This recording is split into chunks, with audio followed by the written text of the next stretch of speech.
हनुमान जी अत्यंत क्रोधित मुद्रा में तीव्र गति से देवलोक की ओर जा रहे थे। ऐसे में सभी देवता इधर उधर छिपने लगे। कोई भी क्रोधित हनुमान जी का सामना नहीं करना चाहता था। तभी हनुमान जी ने अपनी दिशा यमलोक की ओर मोड़ दी और यमलोक के द्वार पर प्रवेश के लिए यमराज को बुलाने लगे। क्रोधित हनुमान जी की गर्जना से यमराज अपने शक्तिशाली यमदंड के साथ बाहर आए और जिस यमदंड से दुनिया में कोई भी बच नहीं पाया, उस यमदंड से यमराज ने हनुमान जी पर प्रहार कर दिया। रियातगन मदन पर्वत की कंदराओं के बीच माता अंजना के कक्ष में एक भयानक दुखद पसरा हुआ था। वैद्य हनुमान अपनी मां के पास बैठे थे। आज उनकी मां की सांसें बेहद मध्यम थीं और शरीर ठंडा पड़ रहा था। हनुमान जी की कंपती हुई आवाज गूंजी, मां। ओके, खोलो मां। माता अंजना ने बड़ी जमीन से अपने एकल सहयोगियों और अपने पुत्र के गालों को हिलाया।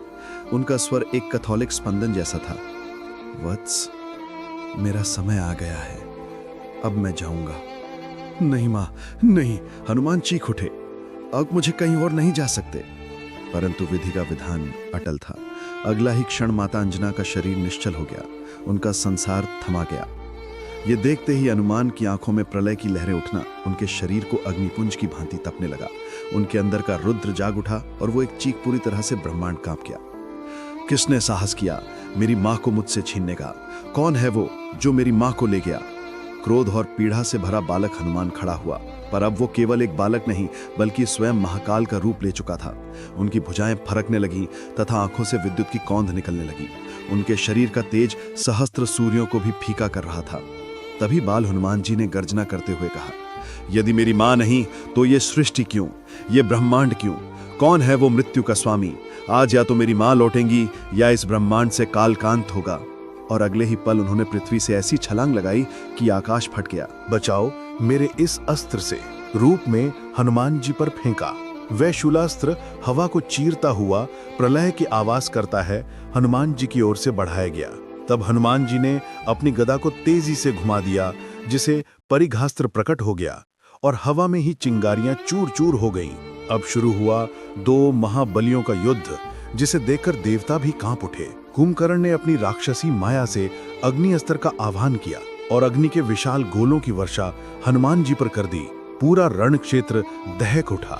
लेकिन हनुमान जी तो पवन पुत्र थे। उन्होंने तुरंत वायव्य अस्त्र का प्रयोग किया, जिसे एक भयंकर बवंडर उठा और उसने अग्नि अस्त्र की पूरी बमबारी को सोख लिया। क्रोधित से पागल कुंभकर्ण ने पन्नगास्त्र संचालन किया, जहां हजारों विशाल सर्प हनुमान जी को डसने के लिए दौड़ते हैं।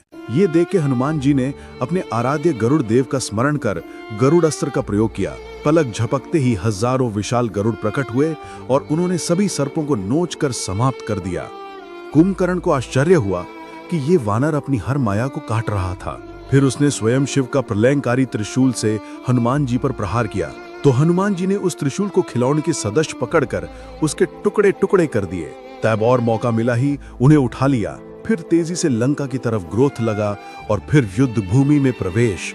मर्यादा पुरुषोत्तम श्री राम जानते थे कि कुंभकर्ण के वध से किसी साधारण देवता के हाथ नहीं बल्कि स्वयं विष्णु अवतार के हाथ ही निश्चित हैं, क्योंकि वो पूर्व जन्म के हिरण्याक्ष थे और उनके सबसे पहले भगवान विष्णु के द्वारपाल ने विजय प्राप्त की थी, जिसे सनत कुमारों ने राक्षस होने का श्राप दिया।